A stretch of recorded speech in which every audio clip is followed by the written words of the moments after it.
Hi everybody, Scott here. Listen, I'm sorry it's been a little while since my last video, but there's a reason. A couple of the locations that I was supposed to hunt at ended up really not having much of a ground squirrel problem. They had a few ground squirrels, but nothing that would rise to the, infestation level at all. I did take care of a few at each of those properties, but I ended up actually going back to the same winery. I think I've got 127 there last year, and I'm at about 26 or so far this year. And so it's a great place. It's actually very close to my house, and so I can go there anytime I want. But I got to thinking, I never really even introduced myself. I wanted to get you a little bit of idea of who I am and why I'm doing what I'm doing. Like I said before, I am no expert in this at all. I just enjoy doing it. I actually have a long history of developing products, and I had a product for 20 years that I developed after I had a flood in my home. I developed a product that automatically would shut the water off to appliances whenever they started to leak in a house. And that product was called Flood Stop. And we ran that successfully for 20 years, my wife and I, and we sold it 5 years ago to a big company.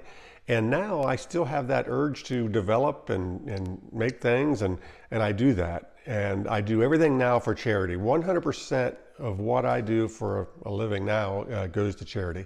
Whatever my sales are, I develop it. So I've done things mostly that are in my realm of interest. Guitars, air guns. I'm a firefighter. I developed this little thing here for inside of our masks so that they don't get out of shape when they're not being used. And so that's actually called Seal Shaper. That was one of my first ones.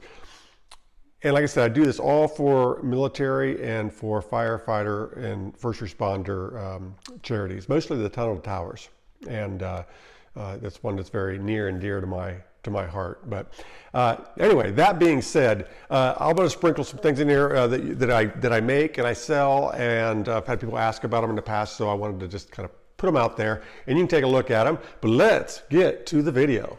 So this first one here is in pretty ultra slow mode, and you're going to see I had lost my rangefinder, and this one's going to be proof of it. Right off the bat, I'm going to have a miss. This was about 90 yards, and I think I had it set for about 85 yards.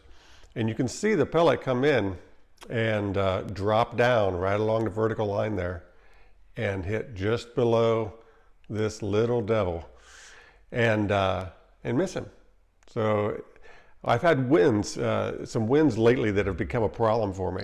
It's breezy. I'm only shooting out of my squirrel gun 15.8 grain pellets, and so I have the opportunity to miss sometimes in breezy conditions. This particular guy I do not miss, and send him off to the sweet by and by pretty efficiently. And let's see which one's coming up here next. Next we have, oh yeah, this guy hiding in the bushes. I think I always have to be careful a little bit with the twigs and grass in front of these guys, but he goes down without a problem. This one here was digging underneath of a barn. I think I've taken 6 or 8 out of this place here, and you can see the pellet there with the white tracer go in and smoke him. Oh, this guy should be called the Donald Trump of ground squirrels.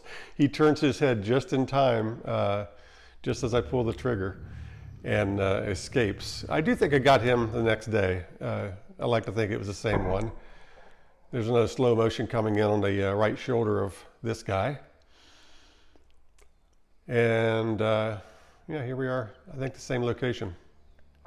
This is actually a rock pile, brick pile in the back of the property. And there you can see the wind had taken that one about an inch or so to the right.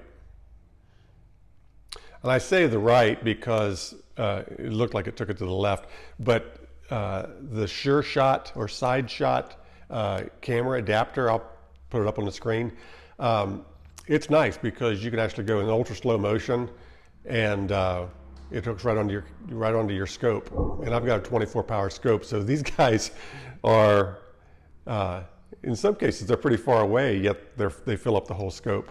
And I just, I don't know, I like to look at it that way. So here's another one. He goes down quick.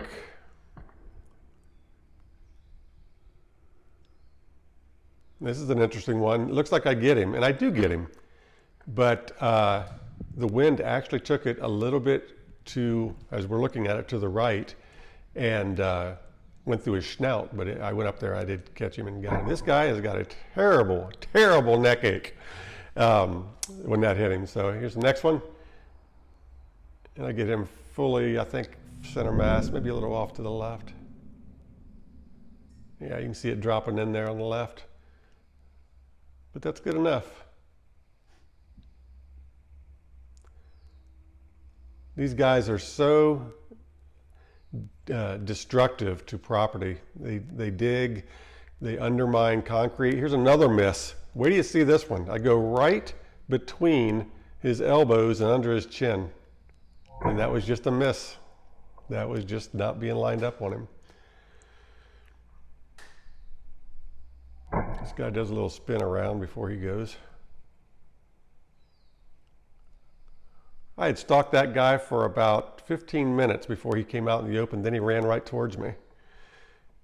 And he was actually pretty close. I think he was only about 20 yards from me. Here's the grape harbor from the winery. You can see some grapes there. I just thought this was kind of interesting. You know, I help feed the birds. There's another one, I think hit some grass or something, or the twigs, but it went down. He's fine. Sometimes with those lightweight pellets, you really have to watch. This is on the a little shed that I was actually leaving, and turned over and saw him there, and he goes down pretty strong. And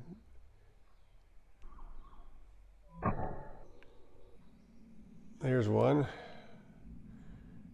He jumps around. I don't know if I caught him perfectly or not, but he was dead.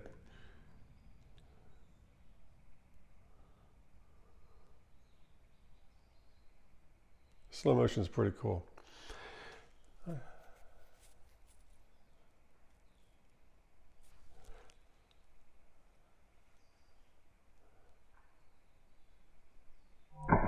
There's another one, side shot to the ear.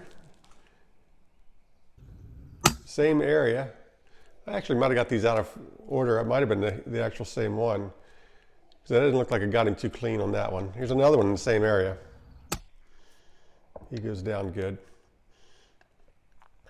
Oh, this one right here. Get a load of this. I accidentally loaded 2 pellets in the same chamber, same time, and you'll be able to see 2 of them come out there with the white tracers on it. I slowed it down so you can see it again.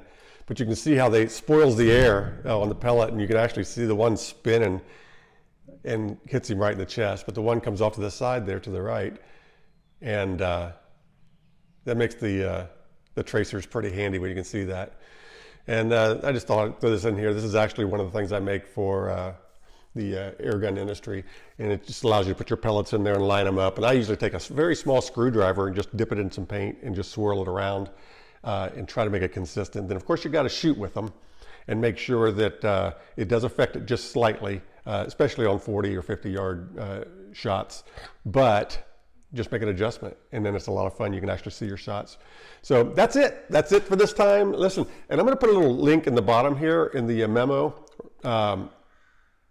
If you guys are so inclined, you have to know that all the money that I could bring in from this goes to charity.